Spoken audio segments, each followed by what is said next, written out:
At the beginning of 1980, Todmorden was a little-known West Yorkshire mill town. But before the year's end, the town would be associated with one of the stranger stories in British UFO history. It was something you only read about or seen on television. And suddenly, it's there. If you think of a double-decker bus sideways, that's how big it was. And he wasn't the sort of person that would suddenly say something, you know, that hadn't happened. So I believed him. I felt quite safe in the police car. Now if somebody got out of it, I'd be bloody scared. The story of a young Yorkshire police officer's sighting of an unidentified object became headline news. I believe Alan Godfrey is telling the truth. If he's lying, he deserves an Oscar. Almost 30 years later, his experience has become part of UFO folklore. I've been a journalist for 50 years and covered quite a few rather strange stories. But the Alan Godfrey story is undoubtedly the most astonishing thing I ever covered. In 1980, Alan Godfrey had been a police officer in the Todmorden area for 6 years. On the night of the 28th of November, he claims to have witnessed something extraordinary. We had got radio messages from our control room that people were reporting seeing a small herd of cows roaming around a local council estate. And as I'm going up Burnley Road, I could see in the distance, about 500-600 yards up the road, something that had skidded. I thought it was a staff bus that had skidded across the road for some reason.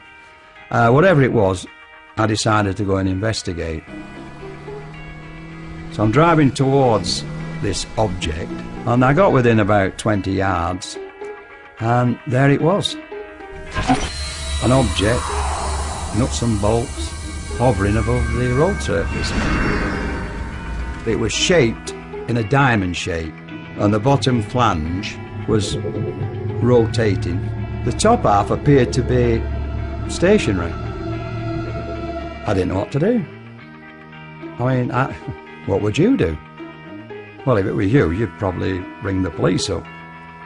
But in my case, I'm already there, so I thought I'd radio our control room. Alpha Foxtrot 203 to control. Now with two radios, we've got a VHF, which is the car radio, and UHF, which is the personal radio. I tried both, and none of them had worked. Come in, control. It was eerily silent. That really does stick in my mind, that was really eerily silent. And for some reason, I don't know why, I picked my clipboard up and started to draw it. I made a quick sketch. So it's there. Rather than my head, it's there, it's black and white. Although he'd made a sketch, Alan Godfrey's story would ultimately centre around what happened next. Now it's black and white. And I'm at the other side of it, driving. Quick glance at mirror, it's not there. I got out of the car. The road surface was whirlpool dry, like a spinning object would make, you know, with all these leaves and branches and what have you. You could see an area of road surface that wasn't like the other. The others were wet, this was dry. Unsure of what had happened to him, PC Godfrey drove straight back to the police station in Todmorden. When Alan came into the police station, he was very agitated. I says to him, you'll never guess what I've just seen, you know. You won't believe what I've just seen. At first, you know, you think he's totally outrageous, you know, but I've no reason to doubt him. I mean, I've known him for a long time, and we know each other really well, and I've no reason to doubt what he said. But the night still had one more surprise left. As Alan Godfrey ended his shift, he noticed something else he couldn't explain. There was approximately 30-35 minutes missing that couldn't be accounted for. For me, leaving the police station to coming back. To me, I'd only been away 15 minutes. Over I had, I'd been away approximately 45-50 minutes. With a science fiction film, it was totally unbelievable. PC Godfrey had no rational explanation for what he'd seen, or for what he discovered later. I had this irritating itch on my foot. The boot on my left foot was split. If that's the sole of the, it was split that way. I've no idea why they were split, but when I took it off, I removed my sock, and it was on the instep of my foot, and it was a round circle like that, red. And it was very, very itchy. It wasn't sore, but it was very, very itchy. At work the following day, Alan Godfrey received some surprising news. He hadn't been the only officer who claimed to have seen something strange the previous night. I came on duty, and there was an inspector waiting to see me. I went into the inspector's office, and he then informed me that I wasn't alone, that 3 police officers in Halifax, in fact, had some sort of an encounter the same night. And he was putting a report together, and he wanted a statement of me.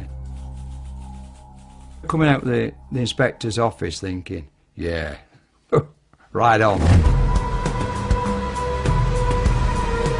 12 miles from Todmorden, on the moors above Halifax, PC's John Porter, Howard Turnpenny and Julie Baxter had been looking for stolen motorbikes.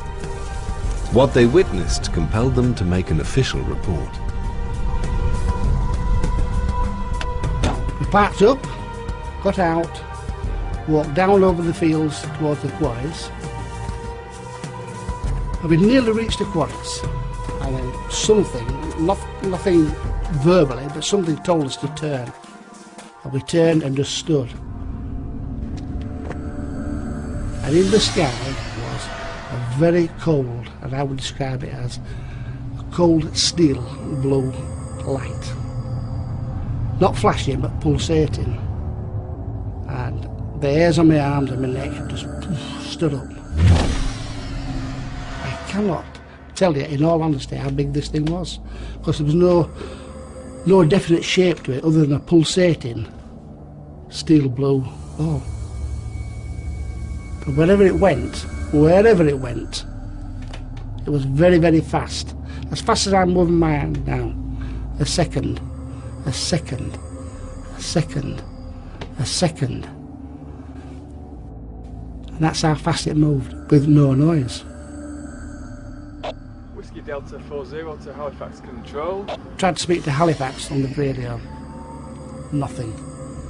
Absolutely dead. I wasn't frightened, I was intrigued as to what this was. But for WPC Julie Baxter, the experience proved unsettling. Julie was scared. There's no doubt about it. She made her feelings very plain. Scared. Howard was like me. He wanted to know what it was. He wanted to see this thing. And for no known reason, it shot off in a big overhead arc towards Todmorden. Whatever it was not of... I can't explain whatever of our making. It was something completely alien to my understanding. And the night was getting even stranger. 2 traffic officers on the moors near Littleborough, 12 miles from both Alan Godfrey and the Halifax patrol, reported seeing a bright pulsating sphere hovering between 2 electricity pylons before it sped off over the hills. In all, 6 separate police officers had witnessed strange phenomena that night. We've all seen aircraft in the sky at night. I've been on nights many, many years as a police officer. I've seen all sorts moving in the sky. But on this occasion, whatever it was not an aircraft. It was not. There's no way it was an aircraft.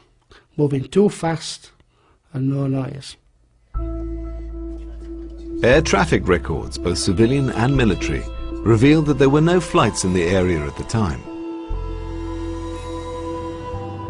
Routinely, official police reports of UFO sightings would be passed to the Ministry of Defence. As part of the Freedom of Information Act, they've now been released. Dr. David Clark has been researching official reports into UFO sightings for over 20 years.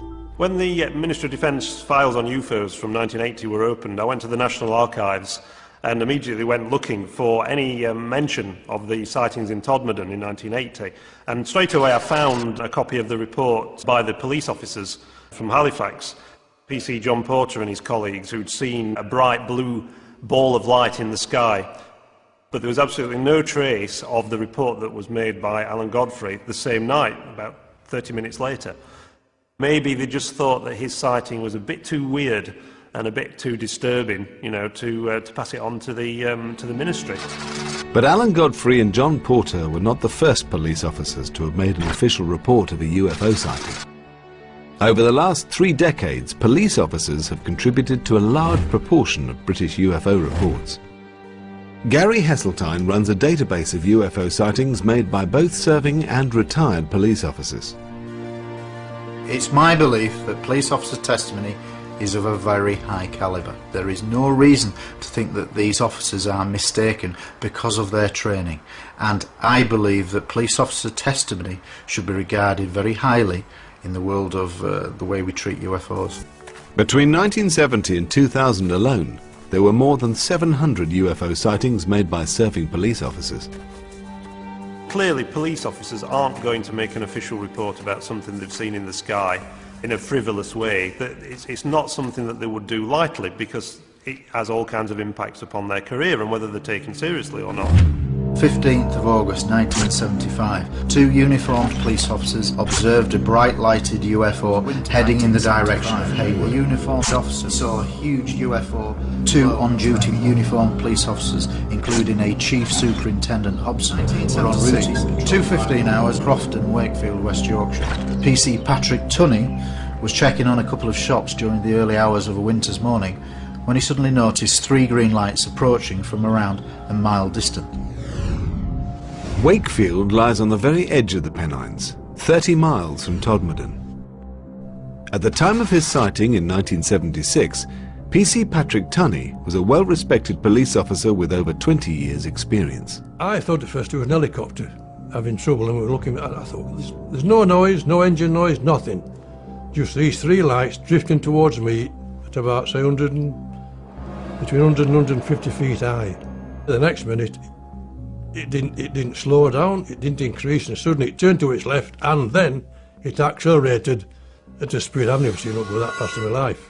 All it was a streak of light, and that was it, gone. Could what PC Tunney saw have been an aircraft, meteor, or even a naturally occurring ball of light?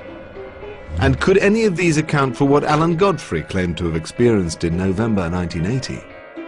Whatever the explanation, within a few months, Alan Godfrey's story would take a much more bizarre turn. 18 months before Alan Godfrey's sighting, mysterious bright orange lights had been reported speeding across the night skies of Lancashire.